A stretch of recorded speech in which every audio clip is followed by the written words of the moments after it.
आज पार्टी कार्यालय में 50 से ज्यादा व्यापारिक सामाजिक संगठनों से भी मिलना होगा। भावनगर के शिपिंग यार्ड के व्यापारिक एसोसिएशन से लेकर के, जामनगर के ब्रास एसोसिएशन के कारीगरों से लेकर के, सूरत और अहमदाबाद के टेक्सटाइल के लोगों से और विभिन्न व्यापारिक प्रतिनिधियों से मिलने का और प्रोफेशनल बॉडी से मिलने का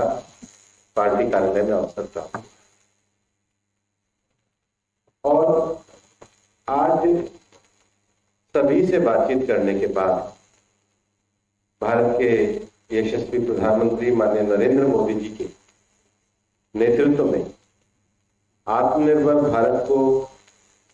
मजबूत करने वाले और उस दिशा में देश की प्रगति के लिए नींव रखने वाले बजट का सभी संगठनों ने स्वागत किया। और भारतीय जनता पार्टी भी यशस्वी प्रधानमंत्री माननीय मोदी जी का इस भारत के ऐतिहासिक बजट के लिए हार्दिक अभिनंदन करती है। पार्टी की ओर से हम हमारी वित्त मंत्री माननीय निर्मला सीतारमण जी के प्रयासों का भी अभिनंदन करते हैं कि जो बजट उन्होंने विकास के 6 मूल स्तंभों पर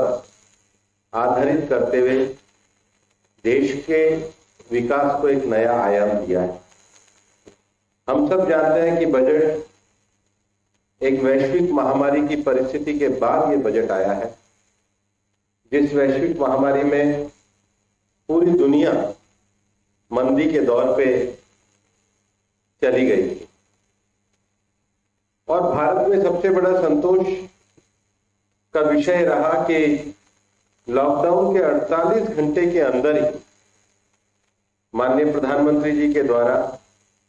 2.5 लाख करोड़ का एक पैकेज देश के गरीब वर्गों को दिया गया, जिसमें 80 करोड़ लोगों तक राशन पहुंचाने की व्यवस्था की गई। 8 करोड़ महिलाओं को पूरे लॉकडाउन के दौरान उज्ज्वला का मुफ्त कनेक्शन देने का व्यवस्था की गई। 40 करोड़ से ज्यादा लोग, जिसमें किसान, महिला,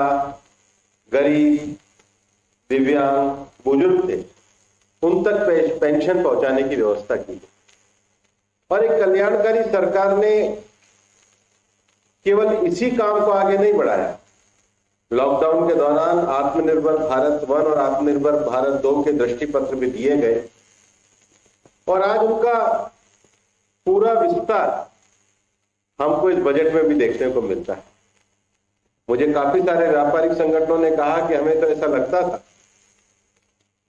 कि इस आर्थिक मंदी के दौर पे जब बजट आएगा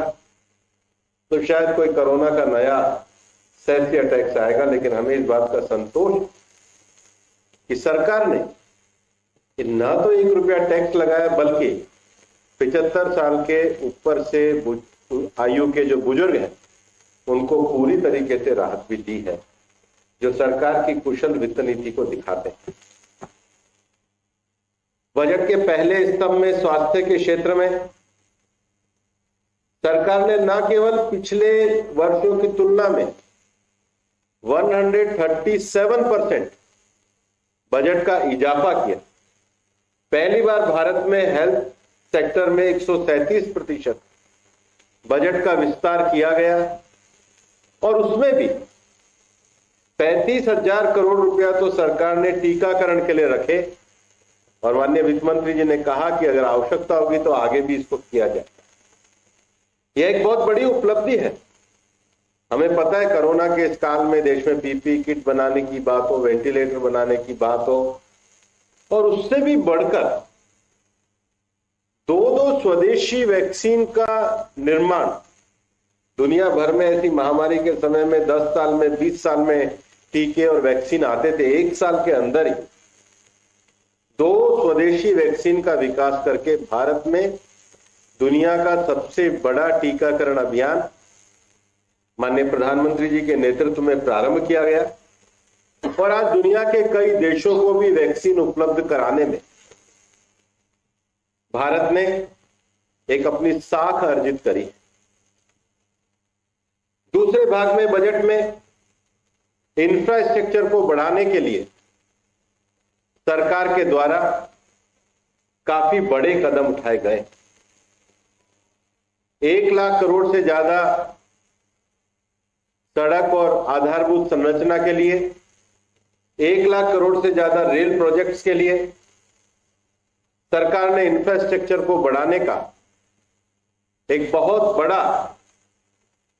देश में रोजगार के निर्माण के लिए, आधारभूत संरचना के विकास के लिए, व्यवसाय के विकास के लिए एक बहुत बड़ा प्रावधान इस बजट के अंतर्गत किया है। जब हम कहते हैं